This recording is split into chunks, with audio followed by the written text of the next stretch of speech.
श्रीदेवी की रहस्यमयी मौत का पूरा सच। दुबई के कमरा नंबर 2201 में उस रात क्या हुआ।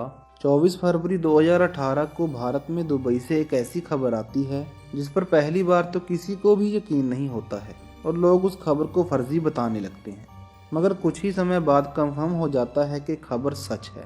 खबर थी बॉलीवुड की पहली सुपरस्टार एक्ट्रेस के तौर पर पहचाने जाने वाली श्रीदेवी के मौत की।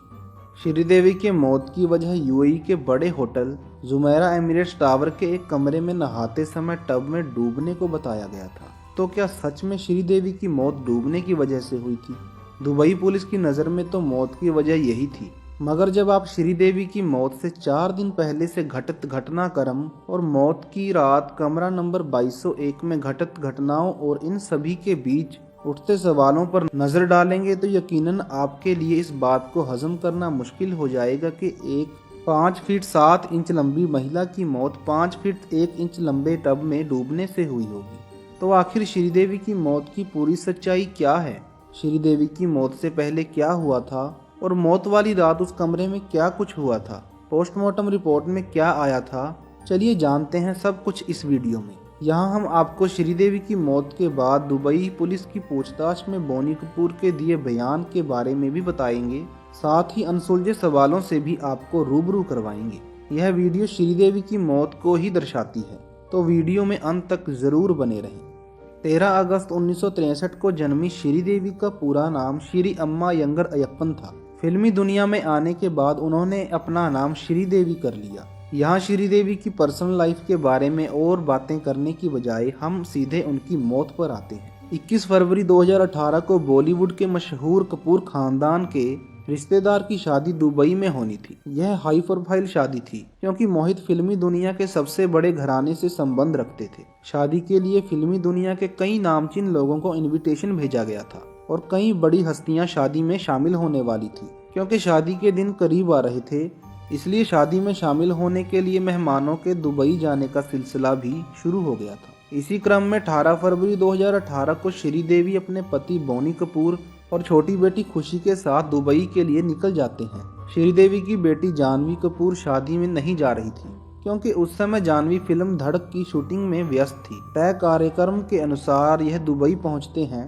19 फरवरी को श्रीदेवी अपनी एक खूबसूरत तस्वीर पोस्ट करते हुए बताती हैं कि वह दुबई में आ चुकी हैं। 20 फरवरी से शादी के फंक्शन की शुरुआत हो जाती है। शादी से जुड़ी पहली फंक्शन की तस्वीर बॉलीवुड के मशहूर designer Manish Malhotra Instagram account पर पोस्ट करते हैं, जिसमें श्रीदेवी भी नजर आ रही थी। इस तस्वीर में सभी काफी खुश थे। इसके अलावा मनीष मल्होत्रा एक और फोटो इंस्टाग्राम पर पोस्ट करते हैं जिसमें श्रीदेवी के साथ अनिल कपूर, करण जौहर और खुद मनीष मल्होत्रा भी नजर आ रहे थे।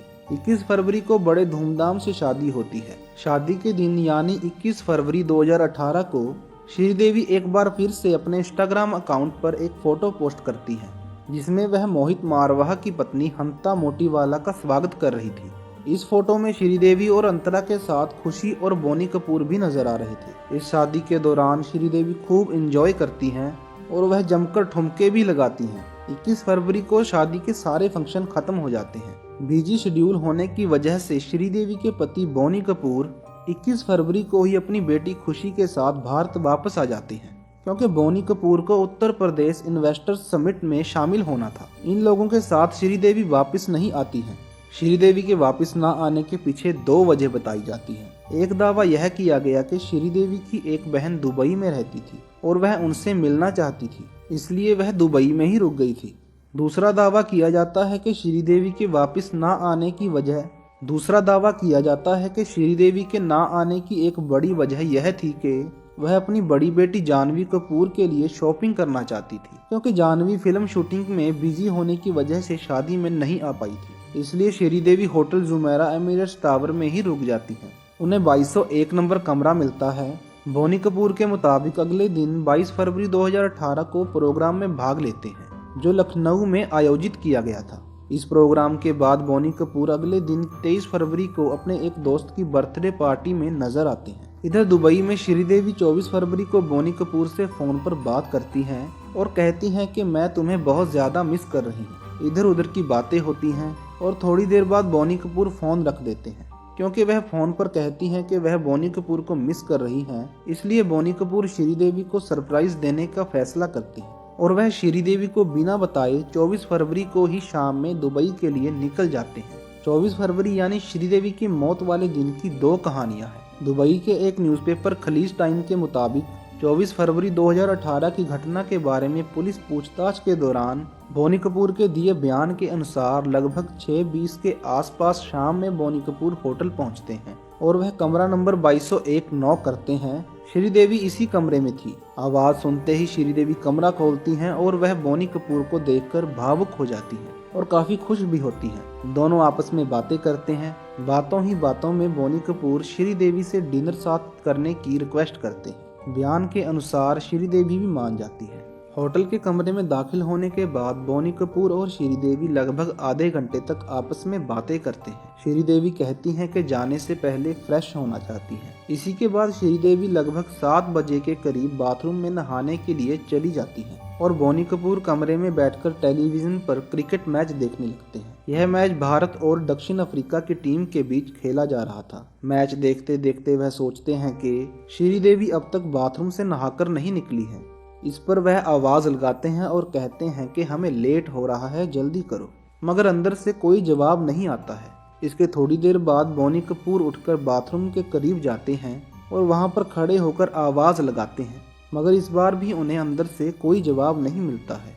अब इसके बाद बोनी कपूर बाथरूम के अंदर झांक कर देखते हैं तो श्रीदेवी कहीं नजर नहीं आती हैं। हड़बड़ाहट के साथ बोनी कपूर सीधे बाथरूम के अंदर पहुंच जाते हैं। जैसे ही वह अंदर जाते हैं उनकी नज़र सीधे बाथटब पर पड़ती है जो पूरे तरीके से पानी से भरा हुआ था और श्रीदेवी उसी में औंधे मुंह पड़ी हुई थी। तुरंत बोनी कपूर श्रीदेवी को वहां से उतारते हैं और बाथरूम के फर्श पर लेटा देते हैं। वह लगातार श्रीदेवी को कई आवाज़ लगाते हैं मगर श्रीदेवी के शरीर में किसी तरह की कोई हरकत नहीं आती है। इसके बाद तुरंत बोनी कपूर अपने करीबी दोस्त को फ़ोन लगाते हैं जो उस समय दुबई में जुमेरा एमिरेट्स टावर होटल के करीब ठहरा हुआ था। वह तुरंत श्रीदेवी के कमरे में पहुंच जाता है। श्रीदेवी की स्थिति को देखते हुए दोस्त के आने के बाद होटल के इमरजेंसी डिपार्टमेंट में फ़ोन किया जाता है और डॉक्टर को बुलाया जाता है। डॉक्टर आते ही कंफर्म कर देता है कि श्रीदेवी की सांसें थम गई हैं। फिर भी श्रीदेवी को ऑल रशीद हॉस्पिटल ले जाया जाता है।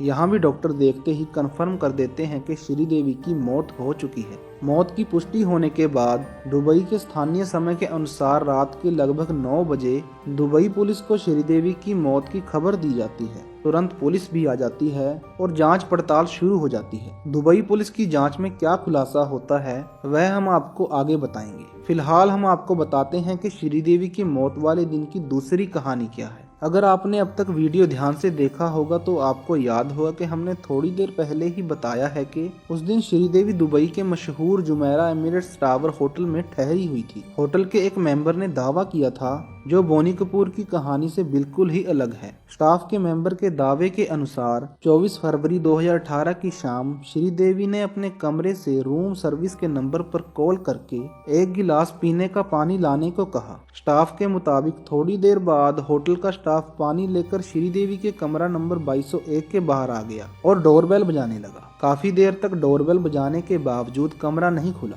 इसके बाद उसी स्टाफ मेंबर ने अपने सीनियर को जानकारी दी और एक साथ कई लोग आ गए। फिर से बेल बजाया गया और जब दरवाज़ा नहीं खुला तो उन्होंने अपने मास्टर की से दरवाज़ा खोलने का फैसला किया और अंदर दाखिल हो गए। अंदर गए तो श्रीदेवी वहां भी नहीं थी, पर इधर उधर देखने से पता चला कि दूसरे कमरे से अटैच रूम के बाथरूम का दरवाज़ा खुला हुआ है और श्रीदेवी बेहोशी की हालत में बाथरूम के फ्लोर पर पड़ी हुई है। श्रीदेवी की इस हालत को देखकर तुरंत होटल की इमरजेंसी डिपार्टमेंट में फ़ोन किया गया और मेडिकल टीम को बुलाया गया। स्टाफ के बयान के अनुसार उस समय श्रीदेवी की सांसें चल रही थी, इसलिए बिना समय गवाए उन्हें अल रशीद हॉस्पिटल ले जाया गया। डॉक्टरों ने शुरुआती जांच के बाद ही कंफर्म कर दिया श्रीदेवी की डेथ हो गई है। इस तरह आप समझ गए होंगे कि बोनी कपूर के बयान में और स्टाफ मेंबर के बयान में जमीन आसमान का अंतर है। इसके बावजूद हैरानी की बात तो यह थी कि दुबई पुलिस ने इसको अपनी जांच में शामिल ही नहीं किया और जब दुबई की स्थानीय न्यूज़पेपर ने होटल स्टाफ के इस बयान को छापा,